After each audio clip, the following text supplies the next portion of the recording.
ദൈവ തിരുനാമത്തിന് മഹത്വമുണ്ടാവട്ടെ. Bible reading പ്രോഗ്രാമിൽ സംബന്ധിക്കുന്ന ഏവർക്കും കർത്തൃനാമത്തിൽ സ്നേഹവന്ദനം. എല്ലാവർക്കും നല്ലൊരു പുതു സംവത്സരം ആശംസിക്കട്ടെ. സംഭവകരമായൊരു വർഷം നമ്മെ പിന്നിട്ടു. കഴിഞ്ഞൊരു വർഷക്കാലം അത്ഭുതകരമായി ദൈവം നമ്മെ വഴി നടത്തി.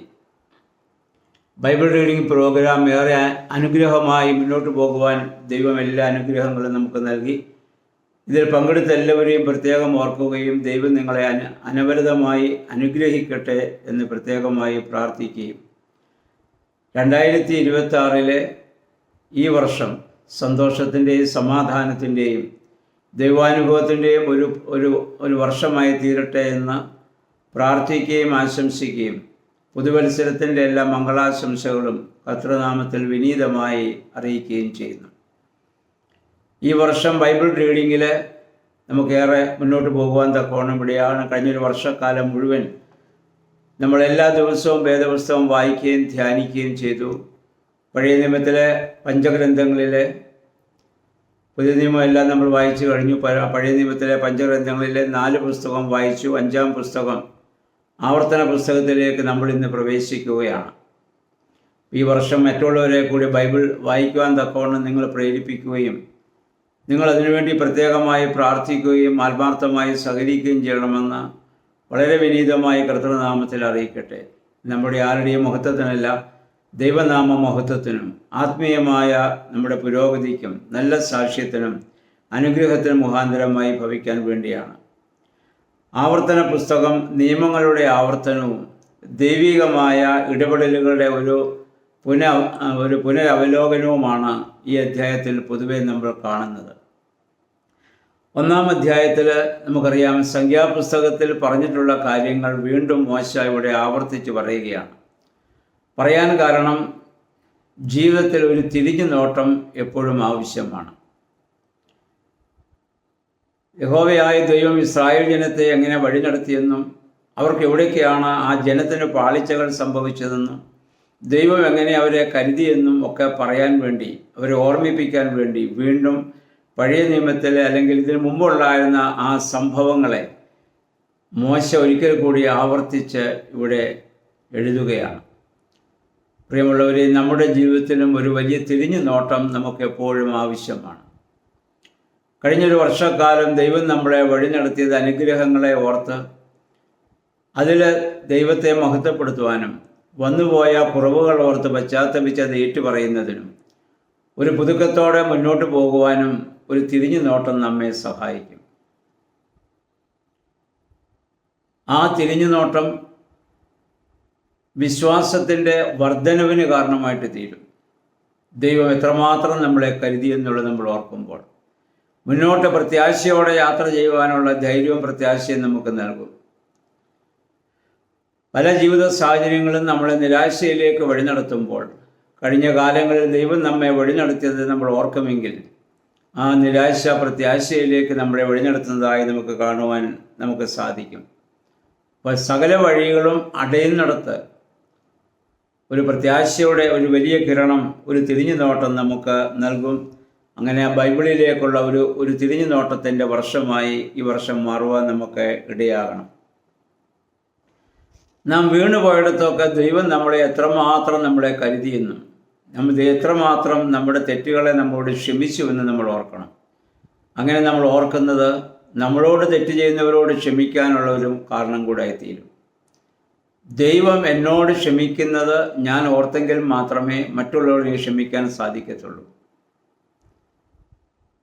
അതുകൊണ്ട് അങ്ങനെ നമ്മളുള്ള ഒരു തിരിഞ്ഞു നോട്ടം അതിനിത് മുഖാന്തരമായി നമുക്ക് ഇത് ഭവിക്കേണ്ടതാണ്. നമ്മൾ തിരിഞ്ഞു നോക്കുക എന്ന് പറഞ്ഞത് അത് അഹന്തയോടെയുള്ള ഒരു നോട്ടമല്ല, പിന്നെയോ നിരാശയോടെയുള്ള നോട്ടവുമല്ല, പ്രത്യാശയോടെ നന്ദിപൂർവമായൊരു നോട്ടമായി അത് മാറാൻ കാരണമായിട്ട് തീരണം. മത്തായിയുടെ സുവിശേഷം 20-ാം അധ്യായം നമ്മൾ വായിക്കുമ്പോൾ കർത്താവ് പറയുന്ന ഒരു ഉപമയുണ്ട്. ഒരു മുന്തിരിത്തോട്ടത്തിൻ്റെ ഉടമസ്ഥൻ രാവിലെ വേലക്കാരെ വിളിക്കാൻ വേണ്ടി അദ്ദേഹം പുറത്തുപോയി. 6-ാം മണി സമയത്തും 7-ാം മണി സമയത്തും അങ്ങനെ 9-ാം മണി സമയത്തൊക്കെ എന്ന് പറഞ്ഞാൽ രാവിലെ 6 മണി എന്ന് പറഞ്ഞാൽ 1-ാം മണി, 2-ാം മണി, 3-ാം മണി ആ സമയത്തും ഉച്ചയ്ക്കും ഒക്കെ കുറേ ആൾക്കാരിങ്ങനെ മിനക്കെട്ട് നിൽക്കുന്നത് കണ്ടപ്പോൾ അവരോട് പറഞ്ഞു, നിങ്ങളുടെ തോട്ടത്തിൽ പോയി വേല ചെയ്യുകയും ഞാൻ നിങ്ങൾക്ക് കൂലി തരാം. ആ ഉപമയിൽ നമ്മൾ അവസാനം വായിക്കുന്ന 11-ാം മണി സമയം എന്ന് പറഞ്ഞാൽ ഉച്ച കഴിഞ്ഞ് 5 മണിക്ക് അദ്ദേഹം നടക്കുമ്പോൾ ചെറിയ ആളുകൾ ഇങ്ങനെ മിനക്കെട്ട് നിൽക്കുന്നു. അവരോട് ചോദിച്ചു, നിങ്ങൾ എന്തുകൊണ്ടാണ് ഇങ്ങനെ നിൽക്കുന്നത്? അവർ പറഞ്ഞു, ഞങ്ങളെ ആരും ജോലിക്ക് വിളിച്ചില്ല, അതുകൊണ്ടാണ് ഞങ്ങളിങ്ങനെ നിൽക്കേണ്ടി വന്നത്. നിങ്ങളെൻ്റെ തോട്ടത്തിൽ പോയി വേല ചെയ്യുകയും ഞാൻ നിങ്ങൾക്ക് പ്രതിഫലം തരാം. അവരവിടെ ചെന്നു. 6 മണിയായപ്പോൾ അന്നത്തെ ജോലി അവസാനിച്ചു. അവർ 1 മണിക്കൂറേ അവിടെ പ്രവർത്തിച്ചുള്ളൂ. രാവിലെ 6 മണിക്ക് വന്നവരുണ്ട്. പക്ഷേ നമ്മൾ വായിക്കുന്നു, അവർക്ക് എല്ലാവർക്കും ഒരുപോലാണ് യജമാനൻ ഇത് കൂലി കൊടുത്തത്. കാരണം ആ 11-ാം മണിക്ക് വിളിക്കപ്പെട്ടവർക്ക് എന്താ സംഭവിച്ചത്? അതുവരെ അവരെ ആരും വിളിക്കാഞ്ഞതാണ്. പക്ഷേ 1 മണിക്കൂർ അവർക്ക് കിട്ടിയുള്ളെങ്കിലും രാവിലെ മുതൽ ആരംഭം മുതൽ പണിതവനേക്കാൾ കൂടുതൽ ആർജവത്തോടും പ്രത്യാശയോടും ആത്മാർത്ഥവും കൂടി അവർ 1 മണിക്കൂർ പ്രവർത്തിച്ചു എന്നുള്ളതാണ്. അതുകൊണ്ടാണ് എല്ലാവർക്കും ഒരുപോലെ യജമാനൻ കൂലി കൊടുക്കുന്നത്. നമ്മൾ എപ്പോൾ ബൈബിൾ വായിക്കാൻ ആരംഭിച്ചു എന്നുള്ളത്, ഏത് പ്രായത്തിലായിക്കൊള്ളട്ടെ, നമുക്ക് ഈ വിളി കിട്ടിയ നിമിഷം മുതൽ അത് ആ ബൈബിൾ വായിക്കുവാനും ദൈവത്തെ അനുഗമിക്കുവാനും ദൈവത്തിന് സമർപ്പിക്കാനും നമുക്ക് ഇടയായി തീരണം. ദൈവം നമുക്കതിന് പ്രതിഫലം നൽകും. അവിടെ നമ്മൾ വായിക്കുന്ന ഏറ്റവും അവസാനം വിളിച്ചവർക്കാണ്, 1 മണിക്കൂർ ജോലി അവിടെ ചെയ്തവരെയാണ് ആദ്യം വിളിച്ചവർക്കാണ് യജമാനൻ അവിടെ കൂലി കൊടുക്കുന്നത്. അത്രമാത്രം യജമാനൻ അവരെ സ്നേഹിച്ചു. ആ തോട്ടത്തിൻ്റെ ഉടയവൻ അവരെ സ്നേഹിച്ചു എന്നുള്ളത് കാരണം അത്രമാത്രം ആത്മാർത്ഥ അവർ പ്രവർത്തിച്ചു എന്നുള്ളതാണ്. അപ്പം നമ്മളെ ഏത് പ്രായത്തിൽ എപ്പോൾ വിളിക്കപ്പെട്ടു എന്നതിനേക്കാൾ വിളിക്കപ്പെട്ടതിന് ശേഷമുള്ള നമ്മുടെ ആത്മാർത്ഥതയോടെയുള്ള ആ ജോലിയാണ് ദൈവം, നമ്മുടെ ആ പ്രവർത്തനമാണ് ദൈവം നോക്കുന്നത് നമ്മൾ ഓർക്കുക. നമ്മൾക്ക് അറിയാം, ചില തെറ്റായ കാര്യങ്ങളിലേക്ക് നമ്മൾ ഒരിക്കലും തിരിഞ്ഞു നോക്കാൻ പാടില്ല. പൗലോസ് പറഞ്ഞു, നമ്മുടെ പിന്നിലുള്ളത് വിട്ട് മുന്നിലുള്ളത് ലക്ഷ്യമാക്കി ഓടുക. അത് നമ്മുടെ തെറ്റായ ജീവിത രീതിയിലേക്ക് ഒരിക്കലും നമ്മൾ തിരിഞ്ഞു നോക്കാൻ പാടില്ല. നന്മയിലേക്ക് നമ്മൾ തിരിഞ്ഞു നോക്കേണ്ടതാണ്. ഇനിയും ഇതിൻ്റെ 1-ാം അധ്യായത്തിൽ 2-ാം വാക്യം നമ്മൾ വായിക്കുന്ന, ഹോരേബിൽ നിന്ന് സോയർ പർവ്വതം വഴി കാദേശ് ബർന്നയിലേക്ക് കനാനിലേക്ക് പ്രവേശിക്കാനും ആ അതിര് വരെ, കാദേശ് ബർന്ന കനാൻ്റെ ആ അതിരാണല്ലോ, 11 ദിവസത്തെ യാത്ര ഉണ്ടായിരുന്നുള്ളൂ. ആ 11 ദിവസം കൊണ്ട് അത് കഴിഞ്ഞ് അവിടെ പ്രവേശിക്കേണ്ടവർ പിന്നെ 38 വർഷം മരുഭൂമിയിലൂടെ അലയേണ്ടി വന്നു. കാരണം ആ ദേശം ഉറ്റുനോക്കുവാൻ തക്കവണ്ണം ആൾ വിടണമെന്ന് പറഞ്ഞുകൊണ്ട് ജനം ആവശ്യപ്പെട്ടനുസരിച്ച് മോശ വിട്ടു. എല്ലാ ഗോത്രങ്ങളിൽ നിന്നും ഓരോ ആൾക്കാരെ അദ്ദേഹം തിരഞ്ഞെടുത്ത് 12 പേരെ വിട്ടതാണ്. 10 പേരും വന്ന് പറഞ്ഞു, നമുക്കവിടെ പ്രവേശിക്കാൻ സാധിക്കുകയില്ല, അവിടെ വലിയ വില്ലാളി വീരന്മാരാണ്. പക്ഷേ യോശുവയും കാലേബും അവർ പറഞ്ഞു, നമുക്കവിടെ പ്രവേശിക്കാൻ സാധിക്കും. ഒരു വിശ്വാസത്തിൻ്റെ പൂർണ്ണതയിലായിരുന്നു. അപ്പം അതുകൊണ്ട് അവരുടെ ആ അവിശ്വാസ നിമിത്തമാണ് പിന്നെ ഒരു 38 വർഷം പിന്നെ അവർ അലയേണ്ടി വന്നു. പ്രിയമുള്ളവരെ, നമ്മളും അവിശ്വാസം മുഖാന്തരം നമ്മൾ വീണ്ടും വീഴ്ചയിലേക്ക് പോകും. വിശ്വാസമാണ് ഏറ്റവും വലിയ ബലവും ഏറ്റവും വലിയ ശക്തിയും ഏറ്റവും വലിയ ദൈവാനുഭവവും. അപ്പോൾ ആ വിശ്വാസത്തിൻ്റെ പൂർണ്ണതയിൽ മുന്നോട്ട് പോകുവാൻ നമുക്ക് സാധിക്കണം. ഏത് പ്രതിസന്ധികളെയും വിശ്വാസത്തിൻ്റെ കണ്ണുകളാൽ നമുക്ക് അതിജീവിക്കാൻ സാധിക്കുമെന്നുള്ളതാണ്. അപ്പോൾ നമുക്ക് ലഭിക്കുന്ന അവസരങ്ങളെ പാഴാക്കാതിരിക്കുക. നമുക്ക് നഷ്ടപ്പെട്ടു പോയ ദിവസങ്ങളെ ഒരിക്കലും നമുക്ക് ഇനിയിപ്പോൾ തിരിച്ചു പിടിക്കാനാവില്ല. നഷ്ടപ്പെട്ടു പോയ അവസരങ്ങൾ ഒരിക്കലും നമുക്ക് ഇനിയുണ്ടല്ലോ ലഭിക്കുകയുമില്ല. ദൈവം നോക്കിയാലും ആ ദിവസം നമുക്ക് തിരിച്ചു തരാൻ പറ്റില്ല. പക്ഷേ ഇനി മുന്നോട്ടുള്ള ദിവസങ്ങൾ, ഞാൻ പറഞ്ഞു, ഏറ്റവും 11-ാം മണിക്ക് വിളിക്കപ്പെട്ടവനും അവന് നല്ല പ്രതിഫലം ലഭിച്ചതുപോലെ നമുക്കും ദൈവത്തിനുള്ള പ്രതിഫലം ലഭിക്കും. അതുകൊണ്ട് ഇനിയുള്ള ദിവസങ്ങളെങ്കിലും അപ്രകാരം പൂർണ്ണമായി സമർപ്പിച്ച് പ്രവർത്തിക്കാൻ നമുക്ക് ഇടയായിട്ട് തീരണം.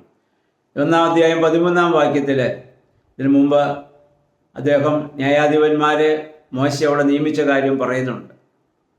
മോശയ്ക്ക് തന്നെ ഭാരം വഹിക്കുക വയ്യാതെ അവരെ നിയമിച്ചപ്പോൾ അദ്ദേഹം 3 കാര്യങ്ങളാണ് അവിടെ യോഗ്യതയായിട്ട് പറഞ്ഞു. 1 ജ്ഞാനം, 2 വിവേകം, 3 അനുഭവം. നമ്മൾ വേദപുസ്തകം വായിക്കുന്നത് അറിവ് ലഭിക്കാനല്ല, ജ്ഞാനം ലഭിക്കാൻ. അറിവ് ചേർപ്പിക്കുന്നതാണ്, അഹന്ത ഉണ്ടാക്കുന്നതാണ്. കൂടുതൽ ആളുകളും ആ അറിവിന് വേണ്ടി പുസ്തകങ്ങൾ വായിക്കുന്നതിനേക്കാൾ ഉപരി ദൈവം നമ്മുടെ തലച്ചോറിനോടല്ല സംസാരിക്കുക. ദൈവം സംസാരിക്കുന്നത്, ദൈവാത്മാവ് നമ്മുടെ ഹൃദയത്തോടാണ്. ഹൃദയത്തോട് ദൈവം സംസാരിക്കുമ്പോൾ മാത്രമേ ഹൃദയപൂർവ്വമായി നമുക്കതിനെ ഉൾക്കൊള്ളാനും ഹൃദയപൂർവ്വമായി മറ്റുള്ള പെരുമാറാനും സാധിക്കത്തുള്ളൂ. ഓരോ ദിവസവും വേദപുസ്തകം വായിക്കുമ്പോൾ ദൈവമേ ഞങ്ങളുടെ ഹൃദയത്തോട് അവിടുന്ന് സംസാരിക്കണമേ എന്നുള്ള ഒരു മനോഭാവത്തോടെ വായിക്കാനാകണം. നമ്മുടെ ബുദ്ധിക്ക് വേണ്ടി, അറിവിന് വേണ്ടി നമ്മൾ വായിക്കുമ്പോൾ ഇതിനകത്ത് ഒരുപാട് സംശയങ്ങളും പ്രശ്നങ്ങളാണ് ഒക്കെ ഇത് നമുക്കുണ്ടാവുക. അത് അവിശ്വാസത്തിലേക്ക് നമ്മളെ കൊണ്ടുപോകും. ഹൃദയത്തോട് ദൈവം സംസാരിക്കുമ്പോൾ അത് വിശ്വാസത്തിലേക്ക് നമ്മളെ വഴി നടത്തുവാൻ കാരണമായിട്ട് തീരും. അതുപോലെ തന്നെ വിവേകം, കാര്യങ്ങളെ വിവേചിക്കാനുള്ള ഇത്, 3 അറിവ്, അവരുടെ